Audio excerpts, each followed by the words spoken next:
बलिराज्य समासाद्य येन दीपावली कृतः तेषां गृहे कथम दीपाः प्रज्वलिष्यन्ति केशवः। आज से दीपावली के पर्व के उत्सव के दिन शुरू हो गए हैं। हमारे यहाँ दीपावली परंपरागत रूप से करोड़ों वर्षों से मनाई जाती है। दीपावली कोई आधुनिक पर्व नहीं है। दीपावली केवल पटाखे फोड़ने का पर्व नहीं है। दीपावली के पर्व एकादशी से वैसे शुरू हो जाते हैं और एकादशी, द्वादशी, त्रयोदशी, चतुर्दशी, अमावस्या और उसके बाद प्रतिपदा और भाई दूज, मतलब टोटल मिला के ये 7 दिन, और उसके बाद ज्ञान पंचमी या लाभ पांचम जिसे कहते हैं उसका भी उसमें समावेश होता है। अगर देखा जाए तो इस पर्व का प्रारंभ हमारे यहाँ शास्त्रों में देखें तो बलि राजा और भगवान वामन की कथा से जुड़ा हुआ है। बलि राजा के यहाँ उन्होंने इंद्र पद की प्राप्ति के लिए 100 अश्वमेध यज्ञ किए और जब 99 अश्वमेध यज्ञ समाप्त हो गए तो बलि कुल परंपरा से असुर योनि में है और इस कारण से कहीं बलि इंद्र न बन जाए ऐसा सोचकर देवताओं ने भगवान से प्रार्थना की और भगवान ने वामन के रूप में प्रकट होने के लिए पृथ्वी पर पधारे। भगवान का वामन अवतार हुआ, भगवान बलि के यहां गए, कथा आप सबको पता है। और भगवान ने बलि से कहा मैं आपके यज्ञ में आया हूं। बलि ने कहा मैं दान देने के लिए बैठा हूं, आप कहिए आपको मैं क्या दान दूं। और भगवान ने कहा मुझे त्रिपाद भूमि चाहिए, मतलब मेरे 3 कदम मेरे अपने कदम से नापकर मैं भूमि प्राप्त करना चाहता हूं। और इस पर बलि राजा ने संकल्प करके 3 पद भूमि भगवान को दी और भगवान ने विराट स्वरूप धारण किया। एक कदम में पूरी पृथ्वी नाप ली, दूसरे कदम में सारी दिशाएं नाप ली और तीसरा कदम कहाँ रखूं ये पूछे जाने पर बलि ने कहा और कोई जगह नहीं बची, लेकिन मेरा सर बाकी है, इसके ऊपर आप अपना सिर रखिए। और भगवान ने अपना पैर बलि के सिर के ऊपर रखा और बलि को पाताल में पहुंचाया, अर्थात पाताल लोक का राज्य दिया। स्कंद पुराण और भविष्य पुराण में भी इस कथा का उल्लेख है। भागवतादि सभी पुराणों में प्रायः यह कथा आई है। ये जो बलि ने भगवान के सामने प्रार्थना की, उसके उपलक्ष्य में बलि जैसे समर्थ और सत्पुरुषी राजा को प्राप्त करके इस प्रजा ने पृथ्वी के ऊपर 3 दिन के लिए महोत्सव मनाया, वही दीपावली के रूप में मनाया जाता है। बलि राज्य समासाद्य, पुराणकार लिखते हैं येन दीपावली कृता, बलि के राज्य को प्राप्त करके जिसने दीपावली नहीं की। अवली शब्द का अर्थ है हार माला। लाइन जो कतार लगाते हैं उसे कहते हैं संस्कृत में अवली। दीप की अवली यानी दीप की हारमाला, दीप की कतार, दीप की लाइन लगाना, दिए जलाना, इसी का नाम है दीपावली।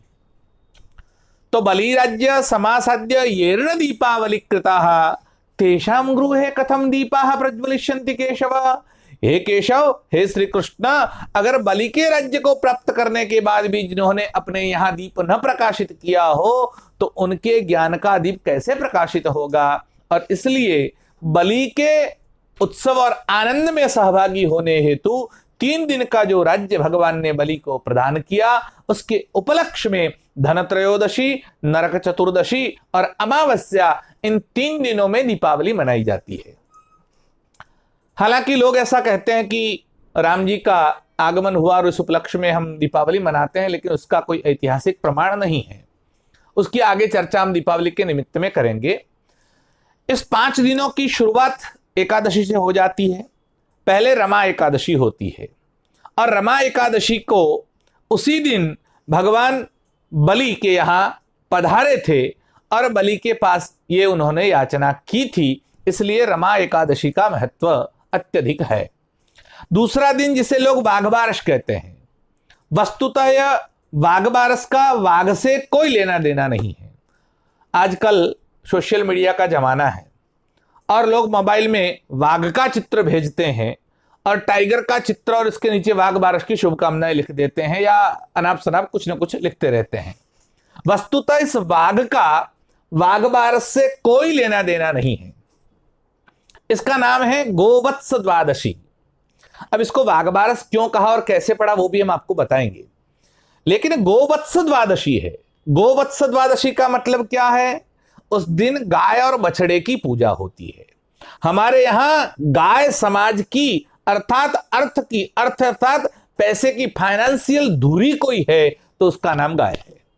अगर गाय नहीं होगी तो बछड़ा नहीं होगा, बछड़ा नहीं होगा तो बैल नहीं होगा, गाय नहीं होगी तो दूध नहीं होगा, गाय नहीं होगी तो किसानी नहीं होगी, गाय नहीं होगी तो यज्ञ नहीं होंगे, गाय नहीं होगी तो दूध दही घी कहां से लाएंगे, अर्थात पंचगव्य नहीं होंगे, गाय नहीं होगी तो औषधियां नहीं होगी। इसलिए गाय हमारे यहां अर्थतंत्र की धुरी मानी जाती है। ये ट्रैक्टर वगैरह से खेती तो अब करने लगे हैं लोग, वस्तुतः हमारे यहां बैलों से खेती होती है और इसलिए गोवत्स द्वादशी के दिन गाय और बछड़े की पूजा की जाती है। बछड़े सहित गाय की पूजा हमारे यहां मान्य है। हमारे यहां हर एक परंपरा में किसी का जन्म हो तो भी और किसी की मृत्यु हो तो भी गोदान का अत्यधिक महत्व है। गोवत्स द्वादशी के दिन आप गाय की पूजा करें। पूजा का मतलब केवल आरती उतारना, तिलक लगाना, फुलहार चढ़ाना से मत लें। हालांकि आप तिलक कर सकते हैं, आप हार चढ़ा सकते हैं, फूलमाला डाल सकते हैं गाय के गले में, आप गाय की आरती उतार सकते हैं और उतारनी भी चाहिए, लेकिन इतने से गाय की पूजा समाप्त नहीं होती। गाय की सत्य में, सही अर्थ में, वास्तविक अर्थ में पूजा तभी मानी जाती है जब गाय को आप चारा खिलाते हैं, गाय को गुड़ खिलाते हैं, गाय को धान खिलाते हैं। इसका महत्व है। तो केवल पूजा का मतलब गाय को टीका कर दिया, गाय के चरण छू लिए, प्रणाम कर लिए, इससे पूरा नहीं होता। गाय के लिए आपका योगदान गाय का जीवन है और जीवन का अर्थ एक तो है गाय को खिलाना पिलाना, अर्थात गाय को घास देना, गाय को अन्न देना, वो तो करना ही है। और दूसरा, अगर कहीं गाय जा रही है और कोई गाय को काट रहा है तो उसको आपको बंद करवाना है। आप सब जानते हैं और मुझसे अधिक जानते हैं कि भारतवर्ष में गाय हमारी माता मानी गई है, इसलिए गो का अधिक महत्व है। अगर गाय नहीं होगी तो ऐसी भारतीय संस्कृति की कल्पना हमारे यहां वेद, पुराण, स्मृति और इतिहास ग्रंथों में कहीं नहीं मिलेगी आपको। अर्थात हमारे यहां सभी जगह पर गाय को पूज्य माना गया है। तो गाय पूज्या तो है ही, लेकिन गाय की हत्या करने वाले को समाज में निकृष्ट माना जाता है।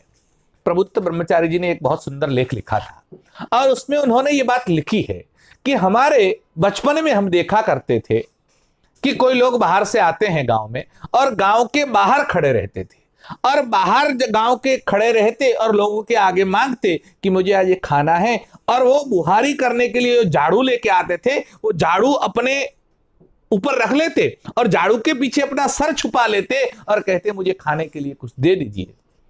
प्रबुद्ध ब्रह्मचारी लिखते हैं कि जब हमने जांच की कि ऐसा क्यों हो रहा है, कोई आदमी झाड़ू के पीछे अपना मुंह छुपा के कहता है कि मुझे खाना दीजिए, तब पता चला कि इस आदमी ने गो हत्या की। तो समाज के पंचों ने, गांव के पंचों ने, पंचायत ने एकत्रित करके उसको दंड किया जाता था कि इसके हाथ से गो हत्या हुई है, इसका कोई मुंह न देखे और साल भर तक या 2 साल तक या 5 साल तक वो घूमता फिरे, गांव गांव जाए, अपने मुंह के अगर झाड़ू रख के कहे कि मुझे खाना दो, अर्थात गो हत्या का प्रायश्चित करे।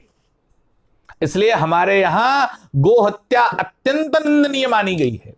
आज प्रतिदिन, प्रति वर्ष की बात नहीं कर रहा हूं मैं, प्रतिदिन कह रहा हूं, प्रतिदिन 60,000 से अधिक गायों की कत्ल सरकार के रिकॉर्ड के आधार पर हो रही है। आप सोचिए, जब 60,000 गायों की हत्या भारतवर्ष में प्रतिदिन होती है तो महीने में कितनी हुई, साल में कितनी हुई और आगे कितनी होगी। इतनी गायों की जो हत्या हो रही है, वो बुचड़ खाने या कत्ल खानों में जाने वाली गायों को रोकना, वहां से उस गायों को छुड़वाना, उसको गौशालाओं और पिंजरा पोलों में आपको ले आना और वहां पर उसका भरण पोषण करना, ये आधुनिक रूप की गौ सेवा का अत्यंत सराहनीय विषय है।